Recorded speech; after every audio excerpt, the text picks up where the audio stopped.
T20 world cup में बदतरीन performance के बाद आगा सलमान और माइक हैसन कहीं नहीं जा रहे। फैसला कर लिया गया है, उन्हें ग्रीन सिग्नल दे दिया गया है कि आप जो है वो आगे कंटिन्यू करेंगे।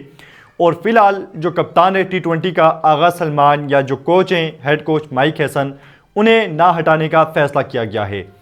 फ़िलहाल तो यहाँ पे बात करें, जो खबरें सामने आ रही थी कि शादाब खान को जो है वो कप्तान बनाया जाएगा और बड़ी कोशिश भी की गई कि शादाब को किसी तरह से कप्तान बना दिया जाए। और कहीं ना कहीं उसकी जो परफॉर्मेंसेस थी, छोटी छोटी परफॉर्मेंसेस, उन्हें हाईलाइट करने की भी बड़ी कोशिश की गई पाकिस्तान क्रिकेट बोर्ड की भी तरफ से। लेकिन आखिरकार शादाब में वो अहलियत ही नहीं थी कि वो कप्तान बन सकता या परफॉर्मेंस दे सकता, क्योंकि सब ने जोर लगा लिया।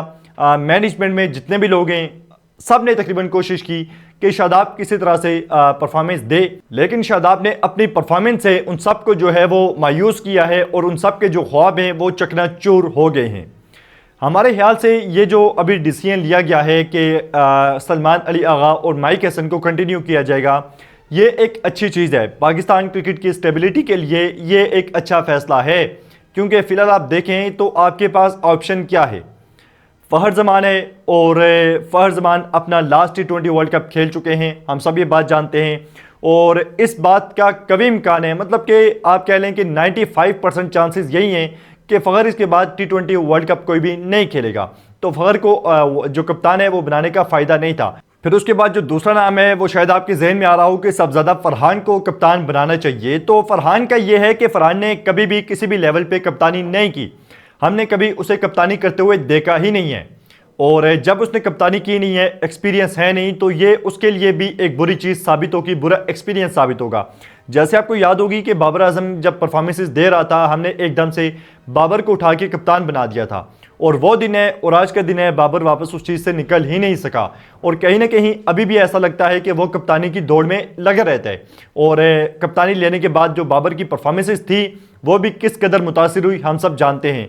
और बाबर की ना बैटिंग रही, ना कप्तानी उससे हो सकी, और पाकिस्तान क्रिकेट जो है वो मुश्किलात में गिरती ही चली गई। तो वैसे ही अब जो सबसे ज़्यादा फरहान है बैटिंग से परफॉर्म कर रहे हैं, तो आप ऐसा ना करें कि आप उसे जो है वो कप्तान बनाने का सोचें भी, और ना ही इस तरह की कोई कैंपेन चलनी चाहिए सोशल मीडिया पे, क्योंकि इससे उसकी बैटिंग भी ख़राब होगी और पाकिस्तान एक ठीक ठाक बल्लेबाज से महरूम हो जाएगा।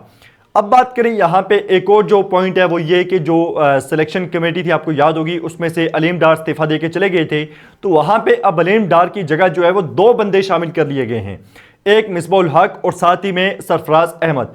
सरफराज अहमद की तो समझ आती है सिलेक्शन कमेटी में, लेकिन मिसबाह का कोई रोल क्या होगा, क्योंकि इससे पहले मिसबाह उल हक हेड कोच भी रहे और सिलेक्शन कमेटी में भी वो रहे हैं। जब उनसे पहले कुछ नहीं हो सका तो फिर दोबारा मिसबाह को मौका देना हमें समझ से बालातर है, हमारी समझ से, क्योंकि मिसबाह जब पहले कुछ नहीं कर सके, एक लंबे अरसे तक हेड कोच भी रहे, सिलेक्शन कमेटी के मेंबर भी रहे, तो यहाँ पे समझ नहीं आती कि उन्हें वापस क्यों शामिल किया गया है। मिसबाह उल हक पे एक बड़ा संगीन इल्ज़ाम लगाया था अहमद शहजाद ने कि मिसबाह उल हक ने हसीबुल्लाह को डोमेस्टिक क्रिकेट में जो है वो मौका नहीं दिया। उसके बाद जब हसीबुल्लाह ने पूछा कि आप मुझे चांस क्यों नहीं दे रहे, तो हसीबुल्लाह को ना सिर्फ पूरा डोमेस्टिक से बाहर कर दिया गया, बल्कि जो उसकी सैलरी थी वो भी नहीं दी गई। ये क्लेम किया है अहमद शहजाद ने मिसबाह उल हक के बारे में, और जिस दिन ये क्लेम हुआ अगले दिन मिसबाह उल हक को सिलेक्शन कमेटी में डाल लिया गया। फिर उसके बाद जहाँ तक बात है सरफराज अहमद की, सरफराज अहमद एक काबिल शख्स है, मेहनती शख्स है, लेकिन क्या उसे वो इख्तियारात दिए जाएंगे या फिर उसके साथ वही काम होगा जो अलीम डार के साथ हुआ है। अलीम डार बैठा देखता रहा और फैसले बाकी करते रहे, आकिब जावेद साहब करते रहे।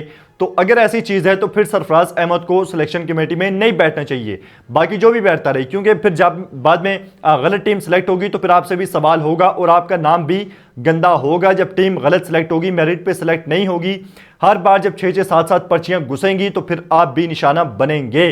तो ये सारी चीज़ें सरफराज को देखभाल के जो है वो जाना चाहिए। अब एक और जो बात है शाहीन शाह अफरीदी की कि 2027 तक वो वर्ल्ड कप तक जो है वो कप्तानी करेंगे 2027 के, ये बात तकरीबन कंफर्म हो गई है। शाहीन को बता दिया गया है कि 2027 में आप हमारे जो है वो कप्तान होंगे। तो यहाँ पे शाहीन को अभी से तैयारी शुरू कर देनी चाहिए, और फिर ये बहाने नहीं चलते कि उस टाइम पर्ची आ गई, ये आ गया, वो आ गया। शाहीन के पास पूरा चांस है, पूरा टाइम है यहाँ पे बांग्लादेश के दौरे से अपनी टीम बनानी शुरू करे और 27 के वर्ल्ड कप में पाकिस्तान के पास ताकि एक बेहतरीन टीम हो। तो इस वीडियो का जो मेन पॉइंट है, मेन मुद्दा है, आप समझ लें, वो ये है कि बार बार कप्तान को चेंज करने से टीम बेहतर नहीं हो सकती। आपको लॉन्ग टर्म में जो है वो प्लानिंग करनी होगी। और सबसे जो इंपॉर्टेंट चीज़ है वो ये कि आपको मेरिट पे प्लेयर्स की सिलेक्शन करनी पड़ेगी। जो डोमेस्टिक के परफॉर्मर्स होंगे उन्हें रिस्पेक्ट देनी पड़ेगी, वरना हर वर्ल्ड कप से पहले पता नहीं कहां से एकदम 6-7 पर्चियां आती हैं और हमारे वर्ल्ड कप का बेड़ा गर्क करके वो चली जाती हैं। तो अब ऐसा नहीं होना चाहिए और मेहनत से जो है वो वापस पाकिस्तान क्रिकेट को अपना मुकाम हासिल करना होगा। मेरिट पे फैसले करने होंगे, तभी हम दुरुस्त सिमत में वापस जाएंगे, वरना बेड़ा गर्क तो हो ही चुका है।